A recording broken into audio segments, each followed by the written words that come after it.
গুরু গিয়ে চললেন। পঞ্চম বৎসর বালক রাম লক্ষ্মণ ভরত শত্রুঘ্ন একত্রে, রাম লক্ষ্মণ ভরত শত্রুঘ্ন একত্রে চার ভাই চললেন কোথায়? গুরু গৃহে। এখন তো মোটামুটি আমাদের পাঠশালা অর্থাৎ স্কুল আছে, এখানে সন্তানদেরকে নিয়ে মা এরা ফ্রি সময় ব্যয় করছে,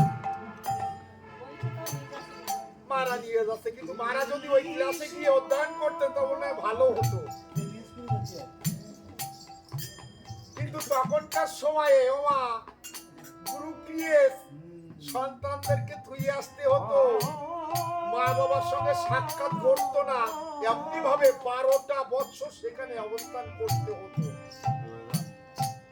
12 বছর পরে সন্তানদের সঙ্গে দেখা হতো, এর আগে তো নয়।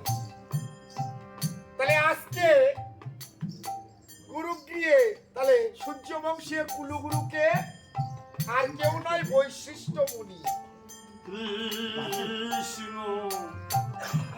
বৈশিষ্ট্য মুনির স্ত্রীর নাম হলো সাতসতী। এইবার এই মায়ের একটি মাত্র সন্তান ছিল, কিন্তু দৈব চক্রে সন্তানটা হারিয়ে যায়, মা একাকী। এই কারণে বৈশিষ্ট্য মুনি বাড়িতে ছাত্রদের অধ্যয়নের ব্যবস্থা করলেন, যে আমার একটা সন্তানের কষ্ট স্ত্রী যেন ভুলে থাকে। এত ছাত্রের মধ্যে হঠাৎ করে এই 4 জন গেলে মা ঠিক বেছে বেছে রামকে বুকে জড়িয়ে ধরলেন। মাকে যখন বুকে জড়িয়ে ধরেছে, রামের চরণ, যেটা অরিজিনালি যেটা চরণ, সেটা ধরেছে।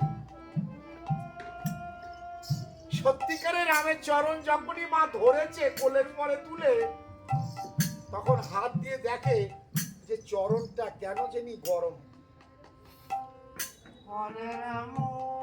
আস্তে আস্তে রামকে নিয়ে ঘরের মধ্যে গিয়ে চরণটা ধুয়ে শুয়ে দিয়েছে, যে বাবা তোর কষ্ট হয়েছে, তুই একটু শুয়ে। বাবা শোয়ানোটা কিন্তু উপলক্ষ মাত্র। আজ মা গুরুমা রামের দক্ষিণ চরণ দর্শন করে বুঝতে পেরেছে আর কেউ নয়, স্বয়ং ভগবান। তাহলে ভগবানের দক্ষিণ চরণটা দর্শন করে কি দর্শন করলেন? কি আছে সেখানে? ভগবানের চরণ তলে দর্শন করেছিলেন আর কিছুই নাই, কুসুমার্জম ধ্বজরেখার চিহ্ন, যে চিহ্ন একমাত্র স্বয়ং ভগবানের ছাড়া আর কারো চরণে পাওয়া যায় না। এই চরণের আশায় যে মা আজ এতদিন ধরে নিজের সন্তান চলে গেছে, তাতে দুঃখ নাই, কিন্তু আজকে রামকে সে ছাড়তে চাইছে না। আজ গুরুপাঠ সমাপন করলেন, যখন চলে আসছে, গুরুমা বলেছে, হ্যাঁ রে, আজ 12টা বছর ধরে তোর সেবা করলাম, তুই আমাকে কিছু দিয়ে যাবি না? বলেছে, মা এই জন্মে নয়, আগত জন্মে, আগত দাপর জন্মে তুমি আমার পালিত মা হবে। সেই দিন আমি কি করবো জানো? আগত দাপর যুগে তুমি আমার পালিত মা হবে। তাহলে কোন মা? নিজেরা কি তুমি বিচার করবেন? ত্রেতা চলছে, আগত দাপর যুগে ভগবান শ্রীকৃষ্ণের পালিত মাকে। তাহলে এই যশোদা মা হয়ে তুমি থাকবে। তোমাকে আমি কি করব জানো? সেদিন সেদিন এমনি ভাবে পার করে দেব,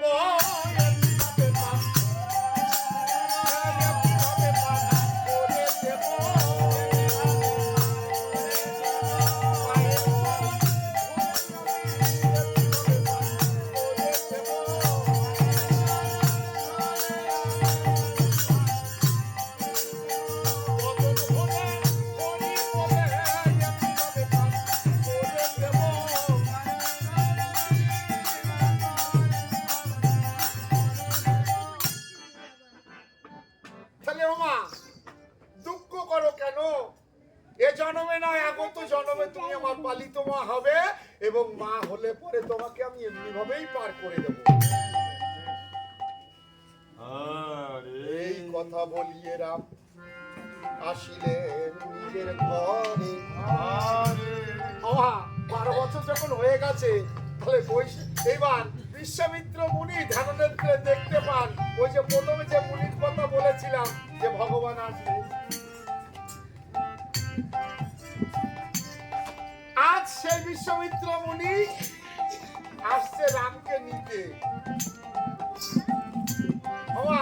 বিশ্বামিত্র মুনি আগে 12টা বছর ধরে একটা যজ্ঞই করে আসছে, কিন্তু যজ্ঞটা শেষ নামাতে পারছে না লঙ্কা রাক্ষসের কারণে। কোন যজ্ঞটা? আমি বললে আপনারা বিশ্বাস করবেন কিনা জানি না। আমাদের মূল গ্রন্থের নাম কি?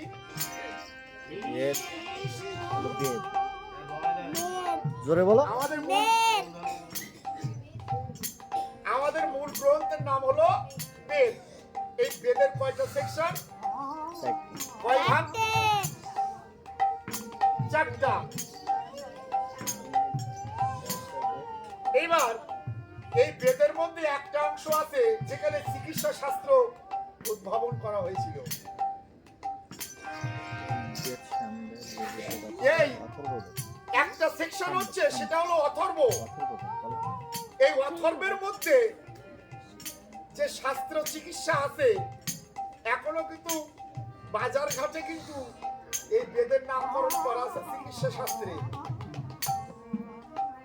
আপনারা দেখেছেন না আয়ুর্বেদ? আয়ুর বেদটাকে কিন্তু এখনো ভুলতে পারিনি। অর্থাৎ এই জগতে যত এখন চিকিৎসায় এসেছে, অ্যালোপ্যাথিক বলেন, হোমিওপ্যাথিক বলেন, আর শাস্ত্রের চিকিৎসা বলুন, সব চিকিৎসা শাস্ত্র কিন্তু এই বেদের থেকে। তাহলে বেদ বাদ দিলে, আমাদের ধর্মগ্রন্থ বাদ দিলে এ জগতে আর কিছুই নাই।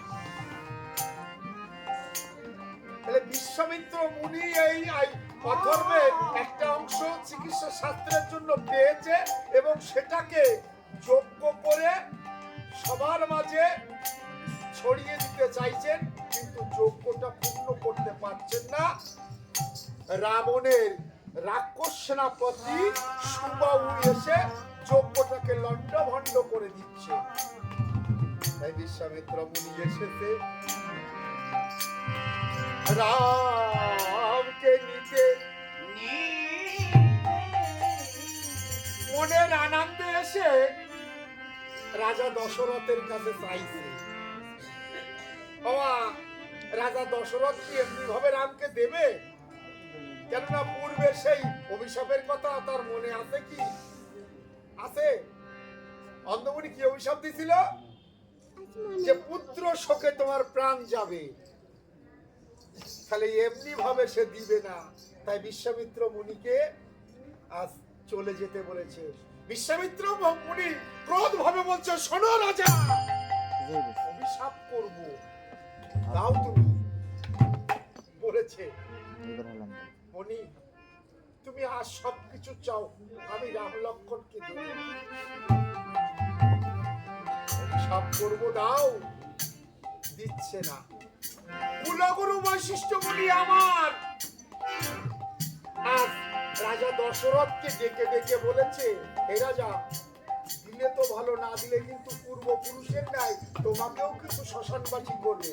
রাজা দশরথের পূর্বপুরুষকে কিন্তু শ্মশানবাসী করেছিল, মনে আছে কি আপনাদের? এই বিশ্বামিত্র মুনি রাজা দশরথের পূর্বপুরুষকে, কোন রাজাকে শ্মশানবাসী করেছিল? হরিশ্চন্দ্রকে। হরিশ্চন্দ্রকে কিন্তু শ্মশানবাসী করেছিল এই রাজ্যে।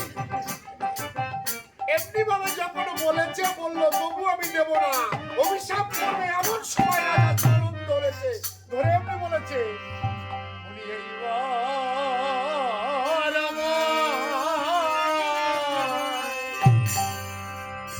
আমায় ক্ষমা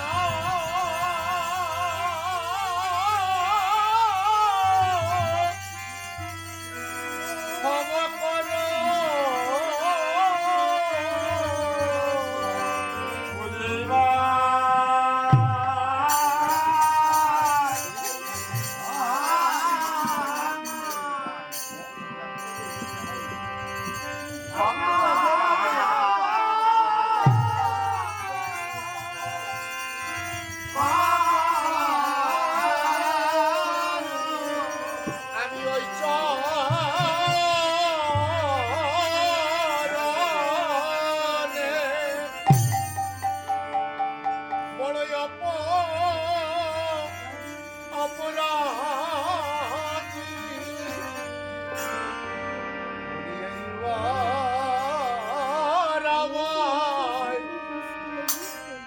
আমায় ক্ষমা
দশরথ যখন মুনির চরণ ধরেছে, ওমা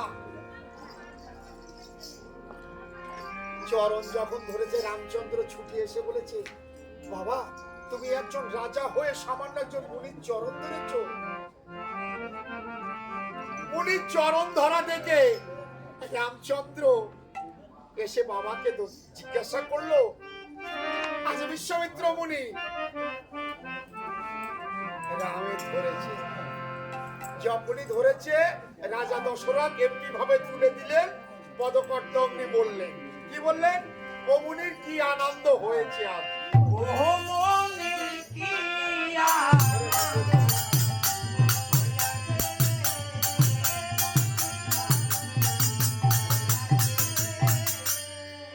হাতে পেয়ে মুনি চরণ ধরে আনন্দ না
রাক্ষসানে রাম নিজ হাতে দেখো ধনুর খানা ধরে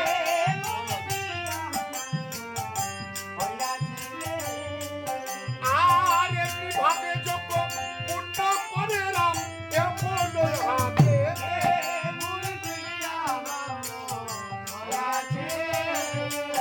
আরো কীর্তি বাস পণ্ডিতেরও অগ্নিকোলা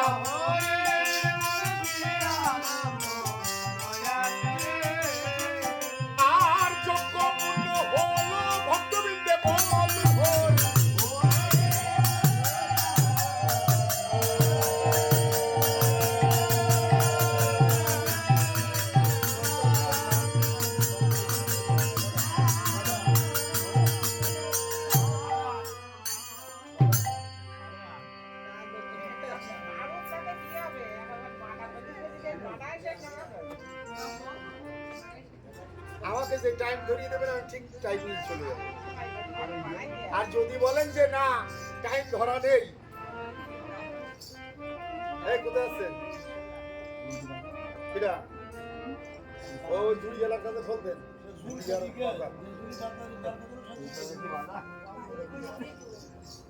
তাহলে যজ্ঞপূর্ণ করে রামচন্দ্র নিয়ে বসেছেন আর কি করলেন? যজ্ঞপূর্ণ করে রাম বসিলেন নিজ আসনে। হঠাৎ করে বার্তাবহর দিলে দর্শন ওই না তপবনে। তাহলে তপবনের মধ্যে একজন বার্তাবহ সাংবাদিক একটা পত্র হাতে করে নিয়ে মুনির সঙ্গে দর্শন করলেন। একটু অংশ আমি বাদ দিয়ে গেছি, বাদ দিয়ে নাই, আমি পবনের বনের মধ্যে চলে এসেছি। এই পবনের মন দিয়ে আসার সময় ওইখানে একটা পাষাণ উদ্ধার করে আসতে হয়। এইখানে আমি বলিনি অহল্যাকে উদ্ধার করে আসতে হয়, কিন্তু ওইখানে আমি যাইনি, চলে এসেছি সময় সংক্ষেপে এই কারণে। তাহলে এই অহল্যা উদ্ধারের ঘটনা চতুর্দিকে কিন্তু ছড়িয়ে পড়েছে মা। সবাই কিন্তু জেনে ফেলেছে যে ছোট্ট দুটো বালক এসেছে যাদের চরণে স্পর্শে পাষাণ মানব হয়ে স্বর্গে চলে যাচ্ছে, এইটা জেনেছে। কিন্তু এই বালকটা যে কে তার পরশ কেউ পায়নি। তো যদি এরকম অকল্পনীয় ঘটনা ঘটে যায় চতুর্দিকে কিন্তু প্রচার হয়ে যায়। আজ বিশ্বামিত্র মুনি সন্ধ্যাগত সময় রামের কাছে গিয়ে বলছে, হ্যাঁ রাম, ওরা ওরা তো আমার শিষ্য। তাহলে বাবা কালকে যেতে হবে এক জায়গায়। কোন জায়গায়? মিথিলা নগরে। সেখানে রাজা জনক একটা ধনুর যজ্ঞের আয়োজন করেছে। বলেছে এই যজ্ঞের ঘটনাটা কি? বলেছে ওখানে একটা ধনুর আছে, সেই ধনুরখানা হাত দিয়ে তুলে শিলা লাগিয়ে ভাঙতে হবে। শিলা হচ্ছে ধনুকের যে দড়িটাকে বলা হয়, এটাকে বলা হয় শিলা। এই ধনুরটাকে যে ভাঙতে পারবে, রাজা দশরথের একটা কন্যা আছে সীতা, এই সীতা নামক কন্যা তাকে দান করবে। এমন কথা যা শ্রবণ করলে রামচন্দ্র চিন্তা করেছে সীতা নামটা খুব যেন পরিচিত।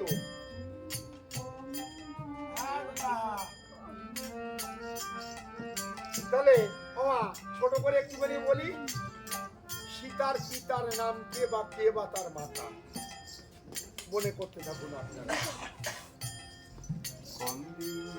পরের স্টেপে কিন্তু জিজ্ঞেস করবো আপনাদের কাছে সীতার পিতাকে এবং মাতাকে। তাহলে পরের দিন সকাল হলে পরে স্নান সেরে সবাই প্রস্তুত নিয়েছে, কোথায় যাবে? মিথিলা নগরে। তিনজনে একত্রে আজ ধীরে ধীরে করিলেন গমন।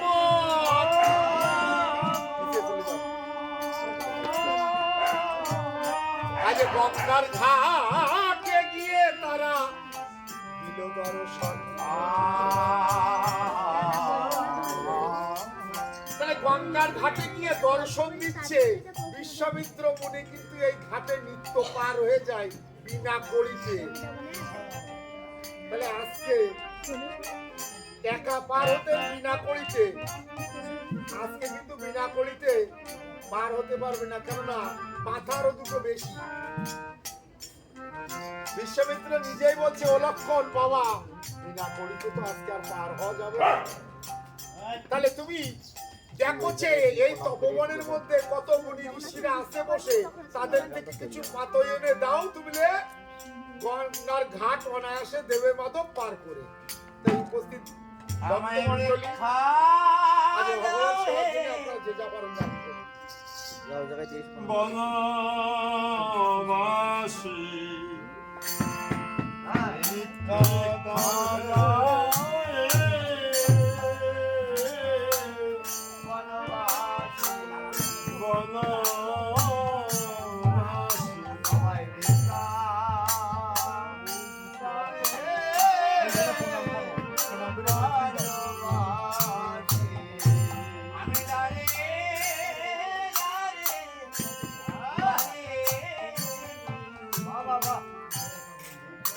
শিক্ষা